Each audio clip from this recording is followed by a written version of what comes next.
In 2001, a new game console hit shelves that competed with the established industry leaders PlayStation and Nintendo. It was, of course, the Xbox, which has been staking its claim as one of the best gaming platforms ever since.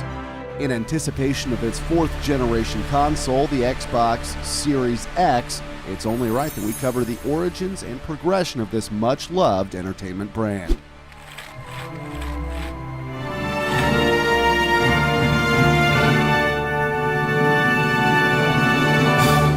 This is the evolution of Xbox.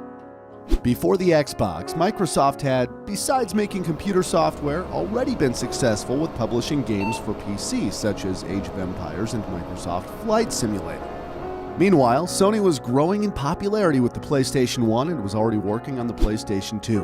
Because Sony became a threat for Microsoft and video games were rapidly growing into a massive industry, Microsoft decided to venture into the console gaming market. As far back as 1998, the original development team for the Xbox pitched an idea to Bill Gates for a console that could harness the power of a PC. The initial concept was dubbed the Direct Xbox and would operate using Windows 2000, which made it easy for developers since they were already familiar with the software. The Xbox could have had a very different name, such as Myth, Microsoft Interactive Theater, Face, Full Action Center, VIP, Virtual Interactive Player, and probably Elon Musk's favorite name, Mars, or Microsoft Active Reality Zone.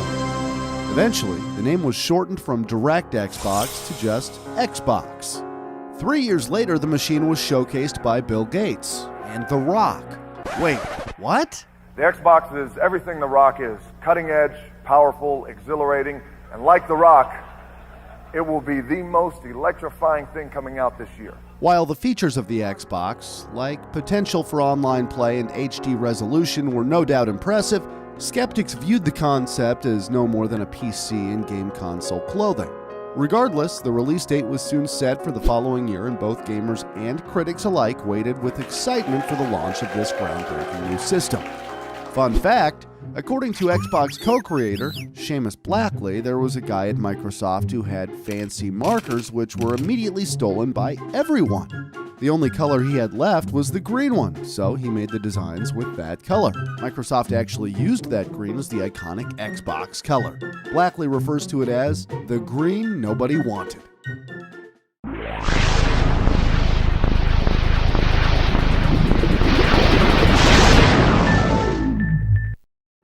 In 2001, the Xbox was officially released. Microsoft managed to sell 1 million units in its first 3 weeks. When it was introduced, Microsoft's machine was competing against Sony's PlayStation 2, Nintendo's GameCube, and Sega's Dreamcast. While the PS2 would ultimately prevail in terms of sales by a huge margin, the Xbox did end up outselling the GameCube with estimated sales of 24 million compared to 21.7 million units respectively. The Dreamcast, however, only managed to sell 9.1 million units. Prior to its launch, Microsoft had acquired a games development company called BUNGIE. BUNGIE adapted their Halo franchise into a first-person shooter that could take full advantage of Xbox's impressive specifications, and the rest, as they say, is history.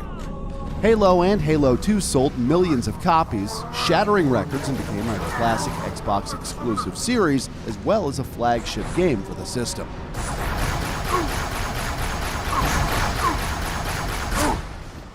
Other notable games were Forza Motorsport, Fable, Star Wars: Knights of the Old Republic. It's a Dark Jedi! This fight is too much for us! And Tom Clancy's Splinter Cell. Xbox became known as a platform for Western games and first-person shooters, which were quite rare back then. The controller that came with the first console was bulky, to say the least. Given the nickname of the Duke because of its hefty size and weight, a slimmer S version had to be made for the Japanese market. The S model controller eventually replaced the Duke entirely, to the relief of gamers everywhere. In 2002, Xbox Live was made available. Xbox Live is a subscription-based service which made it possible to play online multiplayer games. Microsoft lost money on every Xbox they sold due to the high manufacturing costs of $425, while the retail price was only $300. In total, Microsoft lost a whopping $4 billion on the original Xbox. However, they succeeded in making a name for their console.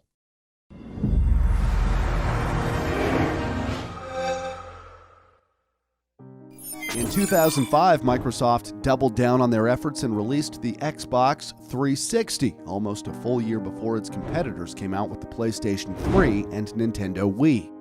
Changing to an all-white appearance, the 360 released at price points of $400 for the Pro version, which came with a 20GB hard drive, and $300 for the Core version, which only had 4GB of internal flash memory. More models of the 360 were released later. In 2007 came the Elite with a 120GB hard drive and a black finish. The Core version was replaced by the Arcade. Both are almost identical. In 2010 came the Xbox 360S, which was a slimmer model that also has a Wi-Fi adapter. And lastly, in 2013 came the E model that was restyled with design traits of the Xbox One.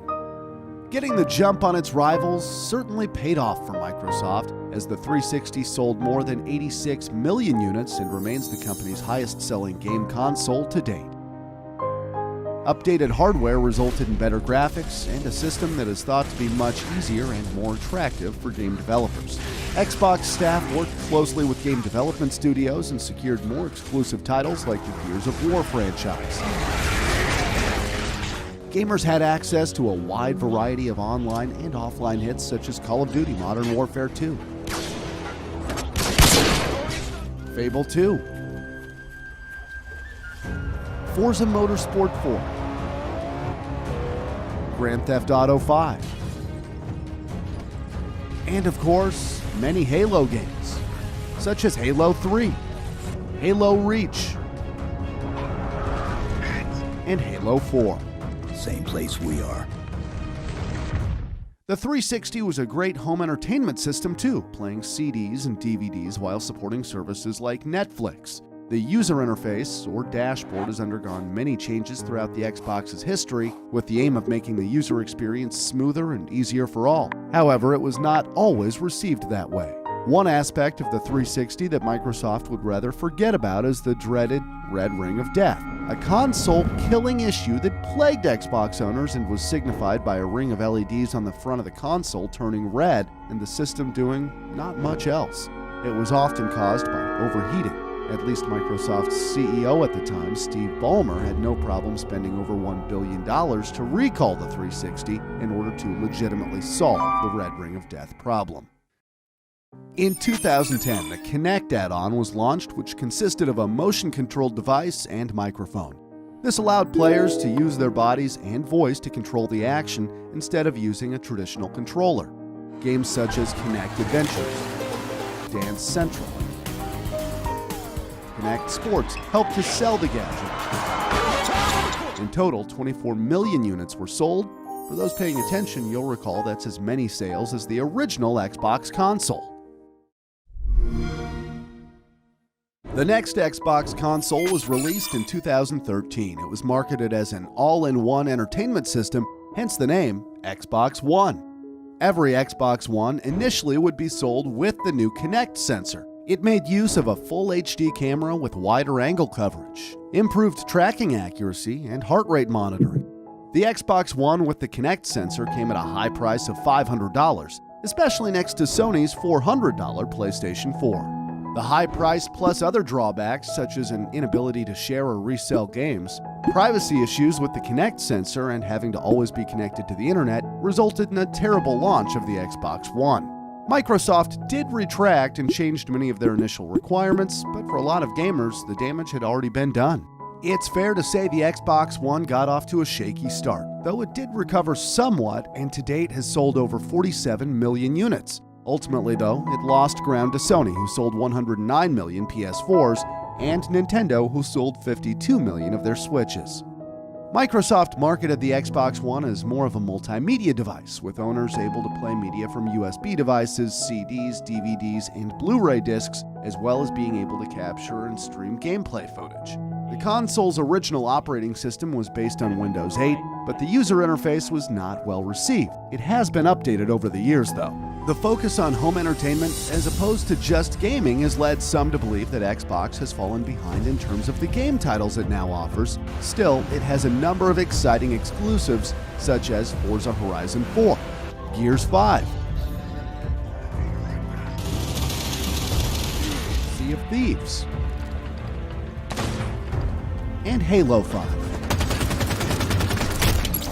More iconic games available to play on the Xbox One include Red Dead Redemption 2, Call of Duty Modern Warfare, Minecraft, Battlefield 1, and Cuphead. Oh man, this game can be frustrating. The Xbox One controller is refined from the Xbox 360. The D-pad is improved, the analog sticks are easier to move and have more grip, the X, Y, A, and B buttons were moved closer together, and the trigger and bumper buttons were made much wider. It is now also possible to design your own controller with the Xbox Design Lab. Multiple models of the Xbox One were released. In 2016 came the smaller Xbox One S. This Xbox can upscale games to 4K resolution and supports high dynamic range, which broadens colors in contrast. The Xbox One X is a high-end model which was released in 2017. It features upgraded hardware which is a lot more powerful and can play games in 4K resolution. And in 2019 came the Xbox One S All-Digital Edition. It doesn't have a disk drive and stores everything in the cloud. Where you are now.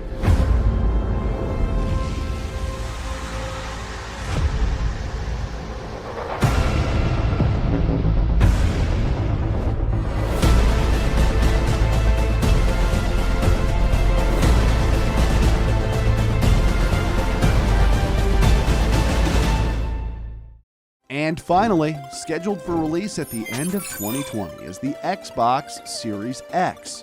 At the time of writing, no price has been announced, but Xbox appears to be focusing on a high-end product.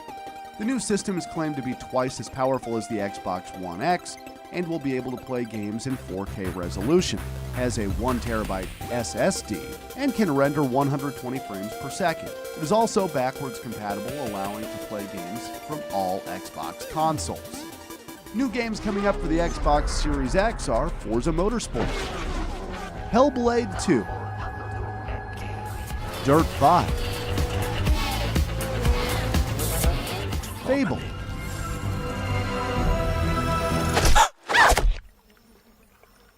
Not all stories have happy endings. Cyberpunk 2077, and of course, Halo Infinite.